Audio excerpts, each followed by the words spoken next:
نعبدو ونصلی علی رسول الکریم اما بعد اعوذ باللہ من الشیطان الرجیم بسم اللہ الرحمن الرحیم وآتینا موسیٰ الکتاب وجعلناه ہدی لبنی اسرائیل الا تتخذوا من دونی وکیلا ذریۃ من حملنا مع نوح انہ کان عبدا شکورا وقضینا الی بنی اسرائیل فی الکتاب لتفسدن فی الارض مرتین ولتعلن علوا کبیرا فإذا جاء وعد أولاهما بعثنا عليكم عبادا لنا أولي بأس شديد فجاسوا خلال الديار وكان وعدا مفعولا ثم رددنا لكم الكرة عليهم وأمددناكم بأموال وبنين وجعلناكم أكثر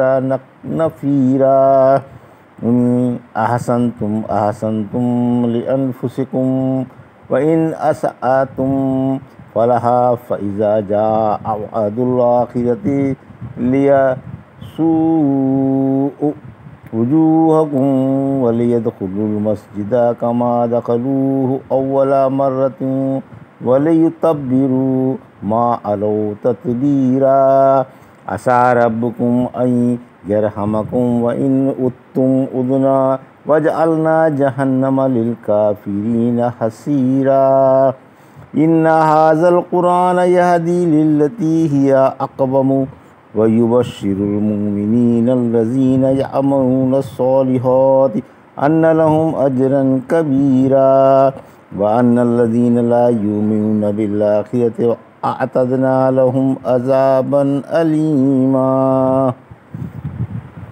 ابھی آپ نے سورہ بنی اسرائیل کی آیت 2 سے 10 کی تلاوت سماعت فرمائی۔ ان آیتوں کا ترجمہ اور تفسیر اس طرح ہے۔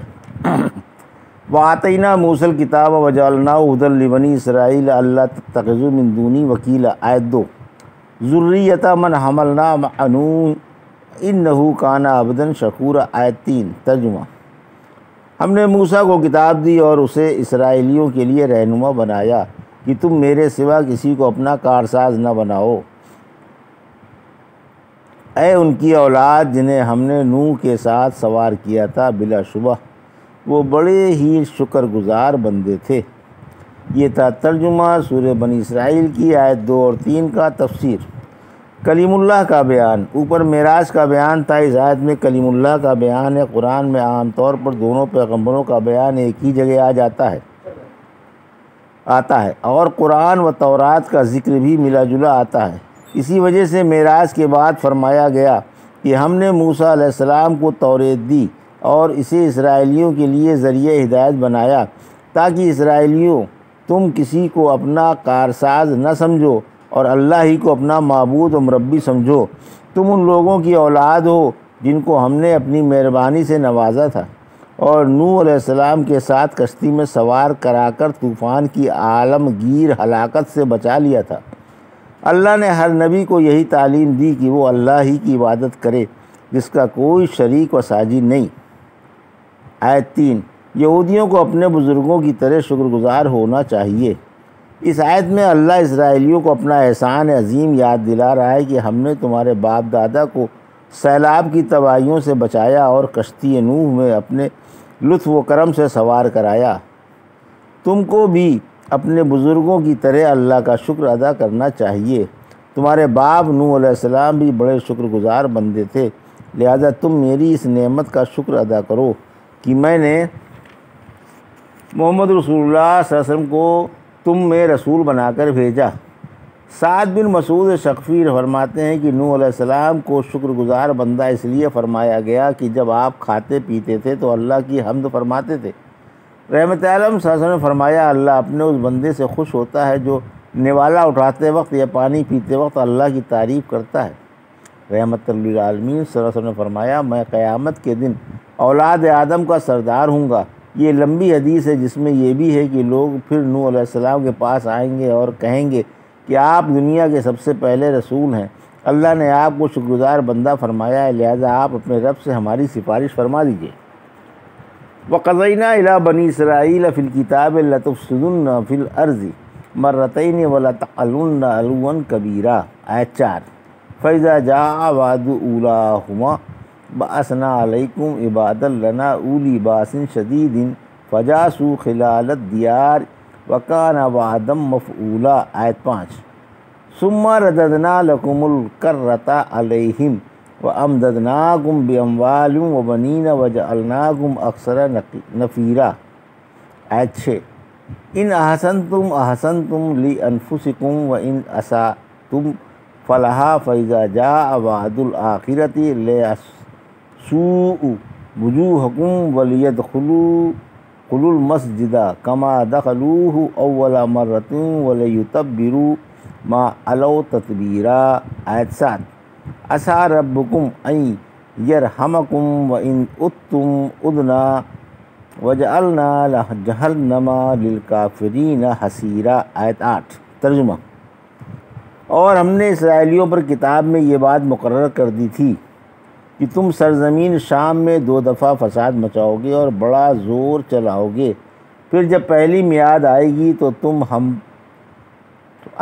تو ہم تم پر سخت جنگجو بندے مسلط فرما دیں گے، پھر وہ تمہارے گھروں میں گھس جائیں گے اور یہ وعدہ پورا ہونا ہی تھا، پھر ہم دوبارہ ان پر تم کو غالب کر دیں گے اور تمہاری مال اور بیٹوں سے امداد کریں گے اور تمہاری جماعت بڑھا دیں گے۔ اگر تم نیکیاں کرو گے تو اپنے ہی فائدے کے لیے کرو گے اور اگر برائی کرو گے تو بھی اپنے ہی لیے، پھر جب پچھلا وعدہ آئے گا تو پھر ہم ان کو تم پر مسلط کر دیں گے تاکہ وہ تمہارے منہ بگاڑ دیں اور پہلی دفعے کی طرح مسجد میں گھس جائیں اور جس پر ان کا زور چل سکے اسے تباہ کر ڈالیں۔ تمہارا رب تو تم پر رحم کرنا چاہتا ہے اور اگر تم پھر لوٹے تو ہم بھی لوٹیں گے۔ ہم نے کافروں کے لیے جہنم کو قید خانہ بنا رکھا ہے۔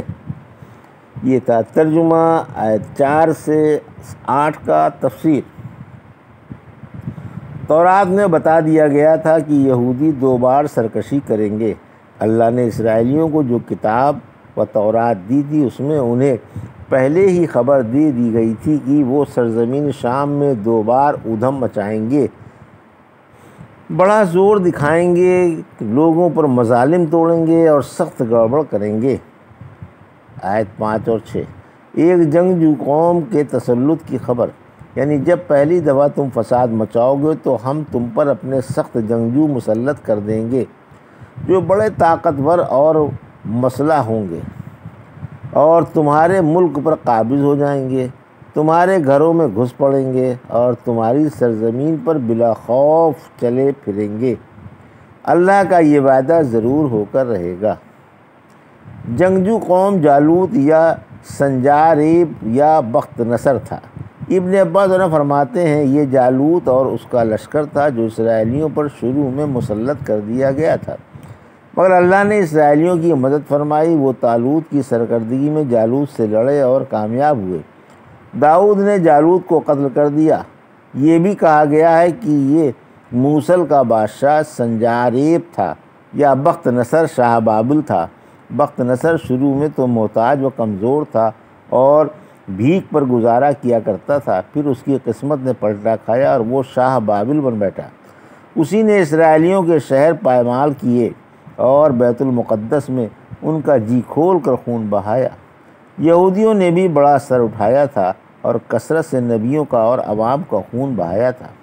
آیت 7 نیکی اور برائی اپنے ہی لیے ہے، یعنی نیکی کرو گے تو اپنے لیے اور برائی کرو گے تو اپنے لیے۔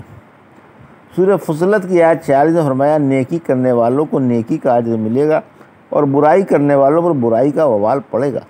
پھر فرمایا جب دوسرا وعدہ آئے گا، یعنی جب تم دوسری دفعہ گڑبڑ کرو گے تو پھر تم پر دشمن مسلط ہو جائیں گے تاکہ تمہیں ذلیل کر دیں اور جہاں سے بھی گزریں تباہی پھیلاتے چلے جائیں اور پہلے کی طرح پھر بیت المقدس اپنے قبضے میں کر لیں اور اسے ویران و تباہ کر دیں۔ آیت 8 جہنم کافروں کا قید خانہ ہے۔ یہ بھی ممکن ہے کہ اللہ تم پر رحم فرمائے اور دشمن کو بھگا دے۔ یاد رکھو جب کبھی تم فساد مچاؤ گے ہم بھی عذاب بھیج دیں گے اور آخرت کا عذاب تو ہے ہی تمہارے لیے۔ ہم نے جہنم کافروں کا قید خانہ بنا رکھا ہے، اس سے وہ چھٹنے والے نہیں، آگ ہی میں مجوس رہیں گے اور وہی ان کا اوڑھنا بچھونا ہوگا۔ ان ھذا القرآن یہدی للتی ہی اقوم ویبشر المؤمنین الذین یعملون الصالحات ان لہم اجرا کبیرا، آیت 9۔ وان الذین لا یؤمنون بالآخرۃ اعتدنا لہم عذابا الیما، آیت 10۔ ترجمہ: بلا شبہ قرآن انتہائی سیدھا راستہ دکھاتا ہے اور ایمان والوں کو جو نیک عملوں کے پابند رہتے ہیں خوشخبری سناتا ہے کہ ان کے لیے بہت بڑا ثواب ہے، اور یہ بھی کہ جن کا آخرت پر ایمان نہیں، ہم نے ان کے لیے دردناک عذاب تیار کر رکھا ہے۔ یہ تھا ترجمہ آیت 9 اور 10 کا۔ تفسیر آیت 9 اور 10۔ قرآن کی تعریف۔ قرآن کی جو رحمت عالم صلی اللہ علیہ وسلم پر اترا، تعریف ہے کہ یہ انتہائی سیدھی اور واضح راہ کی رہنمائی فرماتا ہے، اور ان ایمان والوں کو جو نیک عملوں میں مصروف رہتے ہیں قیامت کے دن بڑی بھاری ثواب کی بشارت دیتا ہے، اور جو آخرت کے منکر ہیں ان کو قیامت کے دن دردناک عذاب کی خبر دیتا ہے۔